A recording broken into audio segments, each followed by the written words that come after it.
Assalamualaikum warahmatullahi wabarakatuh.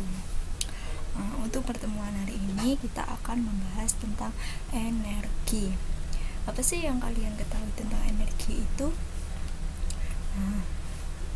Energi itu adalah upaya untuk melakukan usaha atau kerja untuk melakukan suatu perubahan. Dari bahasa Yunani, energi itu berasal dari kata energia yang terdiri dari kata en, dalam, dan ergon, kerja. Energi ini ada beberapa bentuk. Pertama ada energi potensial, kinetik, kimia, listrik, dan lain sebagainya. Ini ada bentuk-bentuk energi. Yang pertama ada energi kimia. Energi kimia ini adalah energi yang tersimpan dalam senyawa-senyawa kimia dalam kehidupan sehari-hari. Contohnya itu ada makanan, bahan bakar minyak, kayu bakar, ada aki, itu termasuk energi kimia. Yang kedua, energi kinetik. Energi kinetik ini yang dimiliki oleh benda yang bergerak. Contohnya saat mobil bergerak, lalu sepeda motor bergerak, itu termasuk energi kinetik karena benda yang bergerak. Contohnya juga ada angin juga yang berhembus, itu termasuk bergerak kan. Baling-baling kipas angin yang ada di dalam kipas angin itu termasuk energi kinetik. Yang ketiga ada energi listrik. Energi listrik ini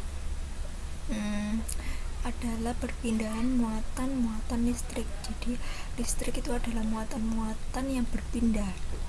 Ini contohnya ini, kan listrik ini dibutuhkan di peralatan rumah tangga. Contohnya kipas angin, setrika, magicom, kulkas.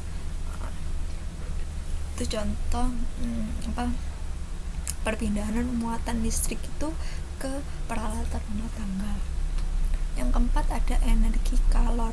Energi kalor ini adalah energi yang dapat mempengaruhi suhu, volume, atau wujud benda. Biasanya ini kalor ini bisa disebut dengan panas. Energi yang berpindah dari suhu rendah ke suhu tinggi. Misalnya ini setrika listrik, dia akan menjadi panas. Kompor listrik, itu menjadi panas juga, energi kalor.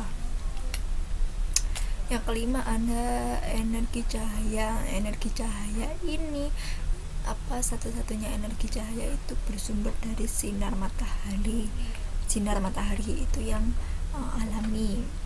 Kalau yang buatan itu ada lampu, senter, itu termasuk energi cahaya. Yang keenam ada energi otot. Energi otot ini dihasilkan oleh tubuh manusia. Energi otot ini dibentuk dari makanan yang kita konsumsi sehari-hari. Ada makanan, ada air, ada oksigen.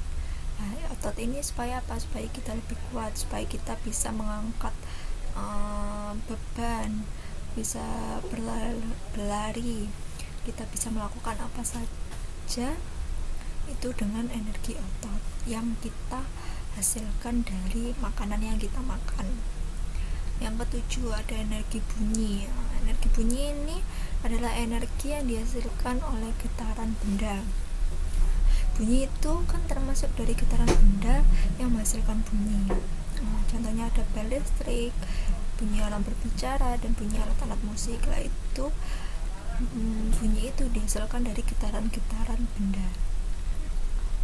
Contohnya bel listrik itu kan getaran saat kita contohnya bel yang manual saja, saat kita memukul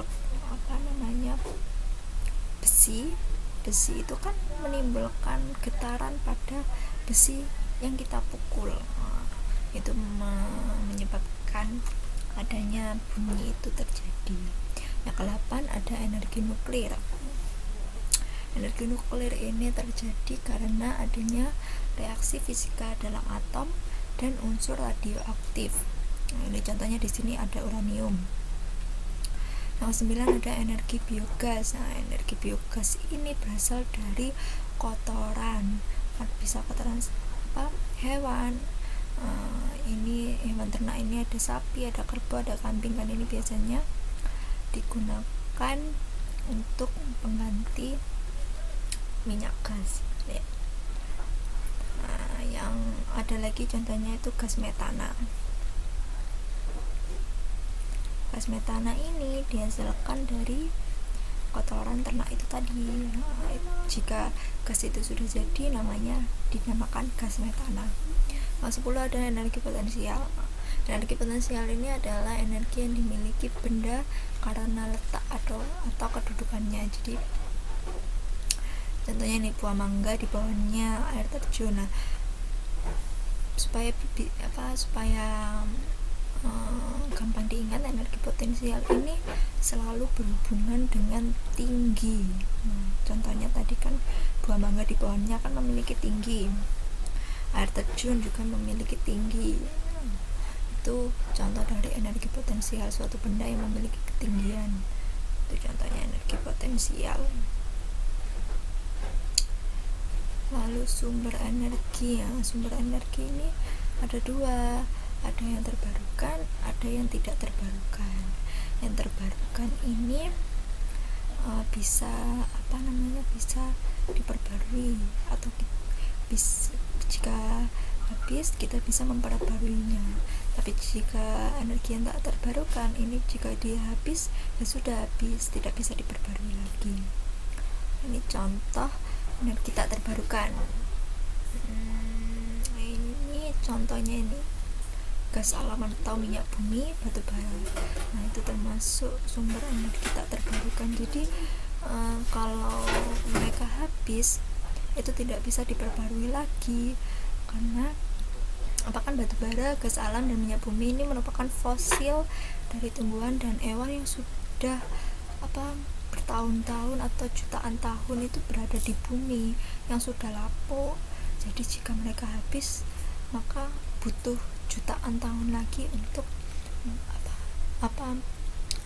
minyak bumi itu ada gitu. Yang kedua ada sumber energi terbarukan. Ini ada banyak. Ada energi matahari, ini bisa digunakan untuk listrik dengan menggunakan panel surya. Itu ada PLTA ini tenaga angin. Jadi kincir angin itu untuk menghasilkan listrik karena adanya angin. Lalu ada energi biogas yang dari kotoran ternak, itu kan bisa diperbarui.